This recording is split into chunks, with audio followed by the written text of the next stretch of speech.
We see the world not as it is, but as we are. And this quote opens the doorway to what is known as frame of reference. Frame of reference is a theory that suggests that we all see the world differently. We hold different values, we hold different beliefs, and we look at the world through the values and beliefs that we hold.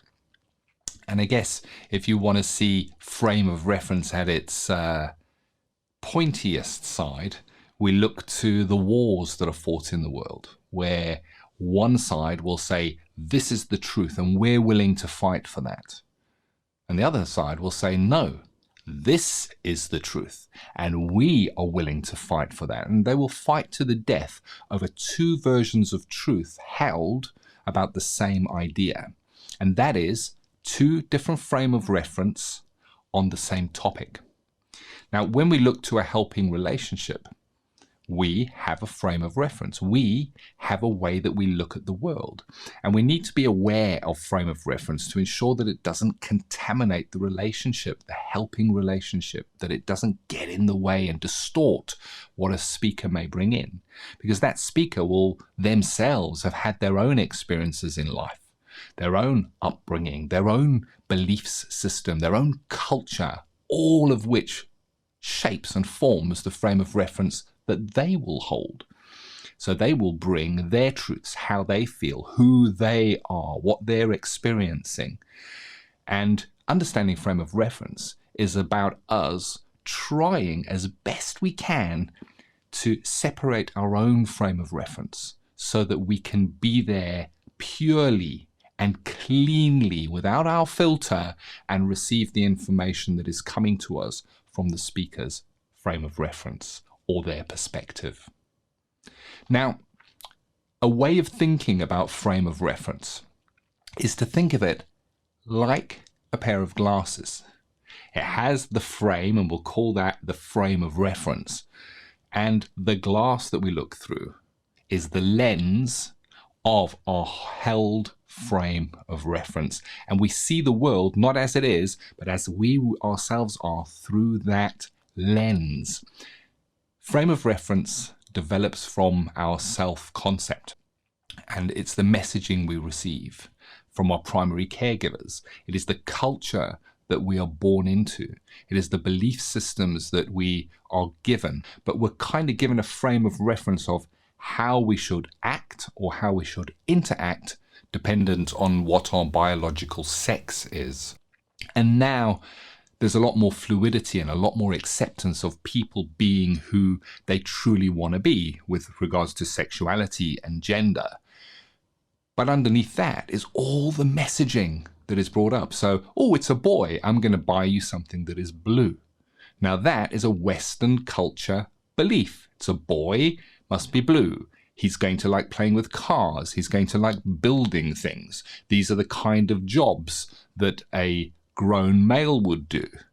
And yes, things have changed, but can you see the underlining? What I'm talking about here is the frame of reference, the way that we look at the world, the truths that we hold.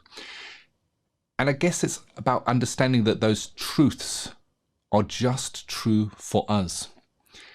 And we defend our truths. And we spoke about the pointy side of this with war, where people will be willing to die for the truth that they hold. We defend our own truths. We defend them on a daily basis. And what would happen if you are in a listening capacity, someone is bringing their story and they brought something that was a conflict or a clash against something that you hold as a value or a truth, something that you know is right or something that you know is wrong? How might that make you feel? Would it bring up emotions for you? Because as soon as we are interpreting it and kind of reflecting our own view on what is being brought by the speaker, then we're interpreting through our own frame of reference. Later on, you're going to learn about Carl Ransom Rogers, the man who discovered what is now known as person-centered therapy. And so much of the theory that we discuss within this very training comes from Carl Rogers and has been widely embraced by counselors and psychotherapists all over the world. Carl Rogers said being empathetic is seeing the world through the eyes of the other, not seeing your world reflected in their eyes. The speaker who would come to you and bring you their life story holds their own values and messages that they've developed for their own self-concept, how they see themselves, the concept they hold of who they are. And very often when somebody is distressed, depressed, or life is not as they wish it to be, it's because that self-concept has in some way been knocked or bashed. So I'll give you an example of that. And we'll use maybe a student who was growing up and then adopted as a self-concept, I like studying, I'm good at studying, I am an academic. Now what would happen is the world would maybe start validating that standpoint. When this student put in test papers, they would have got good grades because they would have worked hard for those grades, but they would have received praise, conditional praise for that. Oh, you've done so well.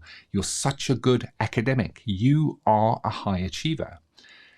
I'm not saying there's anything wrong with that, but it is a self-concept that is being built up as that person goes through life. Maybe they pass their exams with ease because I am an academic. I can do this kind of stuff. Maybe they get a good place in university.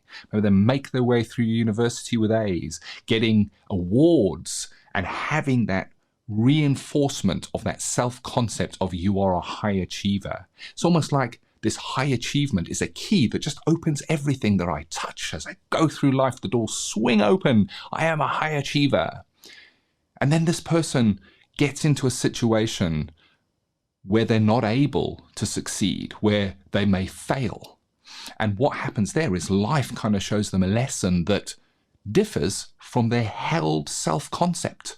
I'm a high achiever. If I work hard enough and I give it my best, I can get through anything. And all of a sudden they reach a situation in their life where that doesn't work and they find themselves being a failure. And it shakes the self-concept and they're not able to deal with that, and they may come in a speaking capacity and share pain, because that would bring up psychological pain. When our self-concept is challenged or we see that our truth crumbles before us, it causes emotional distress. So that's kind of understanding the position that a speaker may come to you in. But most importantly with self-concept, it's about realizing that your truths are not true. You see the world not as it is, but as you are. That you say is good is only good to you. That you say is bad is only bad for you. And that opinions can exist that are separate and different from yours, and they can be just as true and just as valid for the person who holds them. Often we go through life and we hold on to our truths with white knuckles. We don't want anything to interrupt our self-concept, to show that our frame of reference is warped or distorted in any way, and we'll hold on to things. And this is why you might see someone defending something that even they themselves know is no longer true or is incorrect, but they will defend it because we cling on to these things almost for dear life. There's this massive fear of letting go and going, you know what, I can change my truths and readjust them. And I guess in counselling training, that's one of the processes that a counsellor will go through over a number of years. And I certainly remember when my own truths were kind of challenged by the new information that I was learning, I looked around my life and everything I knew to be true was crumbling. It was all falling apart around me. And it was very, very distressing. And it was almost like I was broken and put together again. And I now look at the world in a different way. I now look at the world and I say, okay, the truths I hold are just mine. They're not shared by everyone. And they are a product of the road that I've walked, the experience I have had, the learning I have undertaken, the development I have had, my culture, my belief structure. So consider your own self-concept and how you might put that one side in service of a speaker that may come to you to bring you their challenges, to bring you their pain, to bring you their journey, are there any things that might bash up against your frame of reference, against your valuing system? If that does happen, somebody does bring something and you suddenly feel this no, how might you manage that? So there's the challenge, there's the work. Understand the theory of frame of reference, that we see the world not as it is, but as we are. Understand Carl Rogers' quote that being empathic is seeing the world through the eyes of another, not seeing your world reflected in their eyes. Take this theory, embrace it, journal about it, process it, and as you do, it comes with a bit of a warning stamp. You may find that your truths start crumbling. But from the crumbled truths, we can rebuild a more open way of looking at the world.